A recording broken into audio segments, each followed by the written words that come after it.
If you are new here, please like the video and subscribe. Statistics show that only 15% of my audience is subscribed to the channel.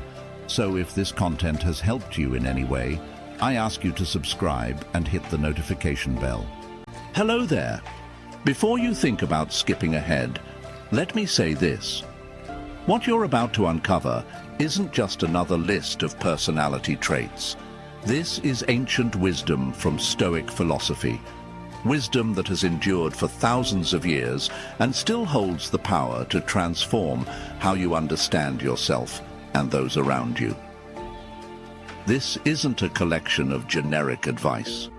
It's a roadmap to truly seeing the core of someone's character. Imagine this. We often get caught up in the polished images on social media, the curated stories, and the public displays of personality. But the ancient Stoics, some of the wisest philosophers in history, discovered that understanding someone's true character doesn't need to be complicated. Marcus Aurelius once wrote, "Look within. Within is the fountain of good, and it will always flow if you dig deep enough." Today, we're not only looking within ourselves, but also learning how to see the truth in others. Here's the fascinating part. True character isn't revealed in grand gestures or well-orchestrated actions. It's found in the small, unconscious moments, those times when people think no one is watching. Get ready, because we're about to explore the 5 most important things to notice if you want to uncover someone's true nature. Don't miss this, because it might just change how you see people forever. Let's begin with the first crucial observation: how they treat people who can't benefit them. One of the simplest yet most profound ways to gauge someone's character is by observing how they treat people who hold no power over them. Seneca, one of the greatest Stoic philosophers, once said, "Treat your inferiors as you would wish your superiors to treat you." It's deceptively simple advice, but it reveals more about a person than their resume ever could. How someone interacts with those who can't offer them anything in return, whether it's a waiter, a janitor, or a new trainee, often speaks volumes about their values and integrity. Let me share an experience that left a lasting impression on me. A few months ago, I was at a busy airport lounge during peak hours. Amidst the chaos, a man in an expensive suit was juggling multiple tasks, typing on his laptop, answering calls, and sipping coffee, all with an air of self-importance. Suddenly, a young staff member accidentally spilled a tray of drinks near him, some of it splashing onto his polished shoes. You could feel the collective intake of breath in the room as everyone braced for an outburst. But instead of lashing out, he calmly stood up, helped the employee clean up, and reassured her it was just an accident.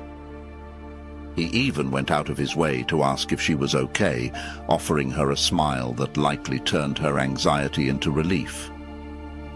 That one moment of grace told me more about his character than any title or accolades he could have boasted. This kind of behavior is what Stoic philosophy champions, judging others not by their social status or their ability to benefit you, but by their humanity. When someone treats others with dignity and respect, regardless of who they are, it highlights qualities that are becoming increasingly rare in a fast-paced, self-centered world: empathy, humility, and self-awareness. These qualities don't just benefit the recipient, they elevate the giver in the eyes of everyone who witnesses such acts. Conversely, how often do we see the opposite? The manager who snaps at the barista for getting their order wrong, or the passenger who berates the flight attendant over something trivial. These moments don't just reflect poorly on the individual, they create a ripple of negativity that affects everyone around them. And here's the kicker.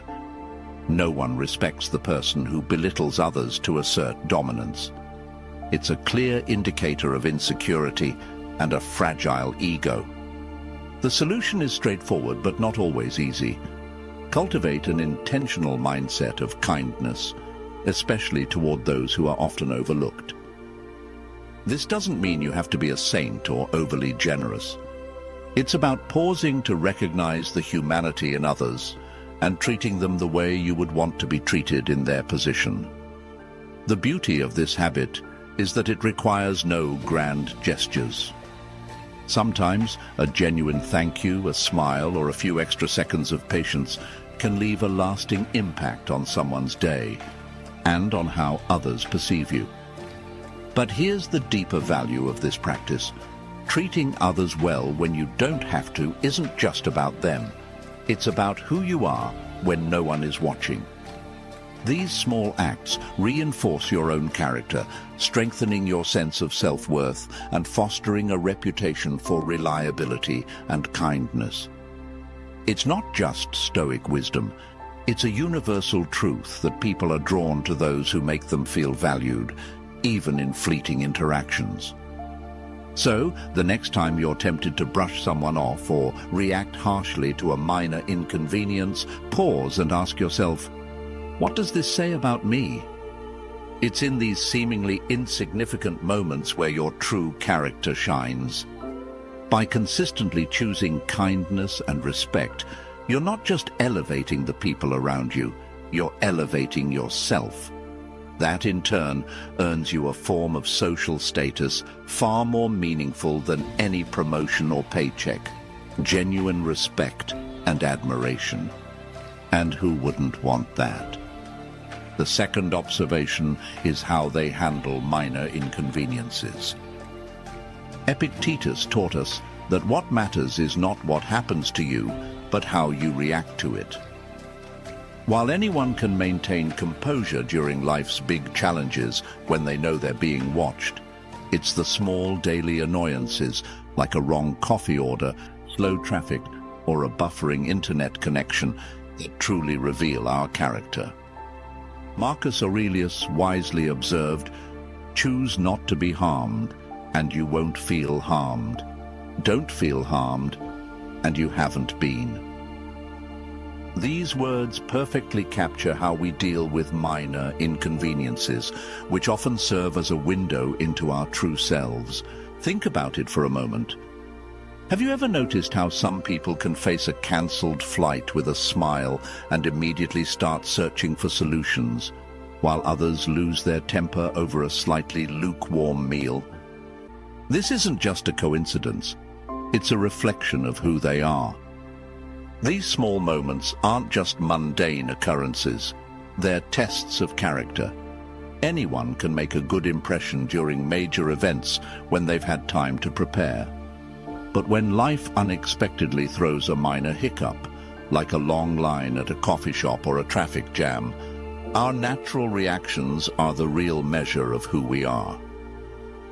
Let me share a story that illustrates this perfectly. One day I stopped by a bakery during peak hours to grab something before a meeting. The place was crowded and everyone seemed restless. When a customer received the wrong pastry, he immediately started yelling at the young cashier. In contrast, another customer, who also got the wrong order and had to wait longer, responded with a smile, offered some encouraging words, and even thanked the staff for their effort. That moment revealed everything about these two individuals. One left others feeling uncomfortable, while the other left a warm and positive impression. The takeaway here is simple, yet profound. How you respond to minor inconveniences reflects how you approach life. If you see every delay or mistake as a personal affront, you'll come across as overly sensitive and petty. But if you handle situations with humor, calmness, and perspective, you'll be admired for your maturity and composure. These qualities not only make you a better person, but also make you someone others want to be around. So how can you improve your reactions? First, pause. Take a few seconds to think before you react. Recognize that not every small problem warrants a strong response. Next, put things into perspective. Ask yourself, will this still matter in 5 minutes, 5 hours or 5 days? Most of the time, the answer will be no. Finally, practice gratitude. Inconveniences are rarely as bad as we think. A cancelled flight could be an opportunity to finish that book you've been putting off. A wrong meal order could be your chance to try something new. While minor inconveniences might seem insignificant, how we handle them says a lot about who we are. These moments accumulate over time, shaping how others perceive us, and more importantly, how we see ourselves. The next time you face a small challenge, treat it as an opportunity to show patience, kindness, and inner strength. After all, anyone can appear composed when things are going well, but it's how we act when things don't go our way that truly sets us apart. People who handle minor inconveniences with grace aren't just admired, they're remembered, because this is where true character shines. The third observation is their relationship with time and commitments. Seneca once said, "No one freely gives their money to strangers, but we all casually give away our time to countless people without a second thought." This quote hits at the heart of how we should evaluate people's relationship with time, both their own and others. The way someone manages their commitments, whether they're habitually late or punctual, reveals more than just their ability to plan. It reflects how they value their time compared to the time of others. I once worked with a colleague named Michael. Michael wasn't the loudest person in the room or the one who sought attention, but his respect for time earned him immense admiration. He had a habit of arriving early, sometimes even 5 or 10 minutes before meetings started, whether it was with the CEO or a junior intern. One rainy day, as I rushed into a meeting late and flustered, there was Michael, seated calmly, ready with his notes. His quiet preparation wasn't flashy, but it set the tone for the room. It wasn't just about punctuality, it was about showing respect for everyone's time. That habit alone spoke volumes about his character. Contrast this with another person I knew, Emily. Emily was a chronic latecomer. Whether it was a casual coffee or an important dinner, she was always at least 20 minutes behind. At first, it seemed like an innocent quirk, but over time, it became clear her lateness wasn't just about bad planning. It reflected how she prioritized her time over everyone else's. One evening, after waiting for her outside a restaurant in the pouring rain for nearly 30 minutes, I realized her tardiness wasn't just inconvenient. It was a silent message that her time mattered more than mine. That realization eventually caused a natural drift in our friendship, not out of anger, but because I felt her actions undervalued our relationship. This isn't just about punctuality, it's about the deeper message behind how people treat time. Those who value time, showing up prepared, honoring deadlines and respecting commitments, demonstrate a respect for life and for others. On the flip side, treating time casually can signal a lack of consideration for the priorities and sacrifices of those around you. So, how can you improve your relationship with time? First, recognize its value. Time is a non-renewable resource, and every wasted minute is one you'll never get back. Second, be proactive. If you struggle with being late, adjust your schedule or decline commitments you know you can't keep. Finally, be aware of how your time management affects others. A simple effort, like being on time or apologizing when you're late, isn't just polite. It builds trust and shows you value the people you interact with. Ultimately, your relationship with time is a reflection of your values and priorities. Those who respect time, both their own and others, naturally earn respect in return. In a fast-paced world where everyone feels rushed, the act of valuing someone else's time is a standout gesture that leaves a lasting impression. The fourth observation is how they act when they think no one is watching. This might be the most revealing observation of all. Zeno of Citium, the founder of Stoicism, once emphasized that living consistently with nature and reason is the essence of a good life, especially when no one is watching. A person's true character is most clearly revealed in moments when they expect neither recognition nor praise. It's integrity in its purest form, actions taken without an audience. Imagine you're at a supermarket and notice someone quietly picking up items that fell off the shelf, even though they didn't cause the mess. Or think about a colleague who unexpectedly tidies up the conference room after a meeting without being asked or acknowledged. These seemingly small acts are some of the most powerful indicators of character. People who willingly do the right thing without expecting recognition demonstrate not only moral values, but also build deep personal credibility. I once witnessed this at a bustling coffee shop. A woman in the middle of a rushed day paused to pick up a napkin someone else had dropped on the floor. It wasn't a performance. No one was paying attention. Yet in that brief moment, she showed she was the kind of person who acts out of principle rather than for applause. On the flip side, there are those who habitually leave a mess behind at their workspace or quickly take credit for ideas contributed by others when the original contributor isn't around. These behaviors not only diminish their personal value, but also make others question their honesty. Marcus Aurelius, the philosopher king of Rome, once said, "What we do now echoes in eternity." This reminder applies not just to grand gestures, but also to everyday actions. Every decision, no matter how small, carries weight. What you do when no one is watching is the truest reflection of who you are. So how can you act with integrity even when no one is looking? First, ask yourself, would I still do this if no one were here to praise me? If the answer is yes, then you're living in alignment with your values. Second, make integrity a habit. Small actions like returning your shopping cart, cleaning up after yourself at a cafe, or giving credit where it's due, not only elevate your character, but also foster lasting trust with those around you.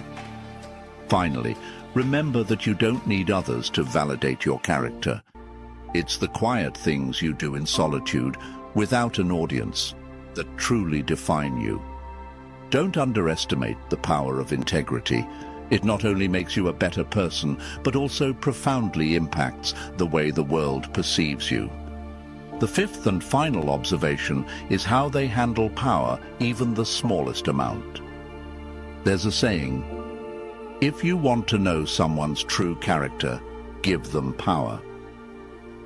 This is one of the most profound observations about human nature shared by Stoic philosophers. But let's be clear.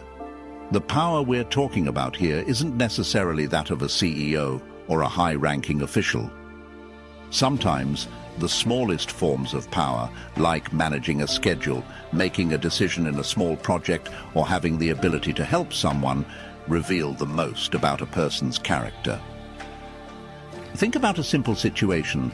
Someone is assigned to lead a small office team.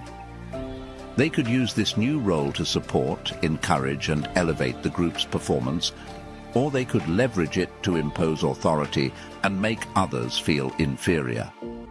A friend of mine, when given the role of leading a small group project, chose to organize one-on-one meetings with each team member to hear their struggles and ideas. Instead of asserting her authority, she used this opportunity to connect and help the team reach their shared goals. This decision not only fostered unity, but also showcased her kindness and patience. On the flip side, I've seen people misuse small amounts of power to inflate their ego. For example, a shift manager at a restaurant who constantly criticized employees for minor mistakes without ever acknowledging their efforts. Even though his authority was temporary, the way he wielded it revealed selfishness and a lack of empathy. This not only demoralized his team, but also diminished the respect others had for him. The issue isn't how much power you have, but how you handle it. As Zeno of Citium, the founder of Stoicism, emphasized, power is not just a responsibility, it's an opportunity to demonstrate kindness and humility. A person may never hold a high position, but if they use small opportunities to help and uplift others, they'll earn more respect than anyone trying to dominate. So, how do you handle power correctly? First, always ask yourself, how will my decision impact others? If the answer is that it supports and uplifts them, you're on the right track. Second, never use power to prove yourself. Power isn't a weapon to build your image. It's a tool to create value for those around you. And finally, always remember that power is never permanent. What you do today will leave a lasting impression on how people view you. Seneca once said, "The true test of a person's character is power." But power doesn't only come from grand titles. It also arises in everyday situations. The small decisions you make when you have even the tiniest bit of authority shape how others perceive you. And that's your opportunity to not only build trust, but also refine your own character. If you've made it to the end of this video, I want you to be proud of yourself. Hit the like button and share this content with someone who needs to hear it. And in the comments, if you have your own secrets for mastering conversations and setting expectations, share them with me. I'm always eager to learn from you. I'll see you in the next video. Keep showing up, keep speaking your truth, and most importantly, keep being the best version of yourself. Stay positive, and I'll catch you soon. Peace.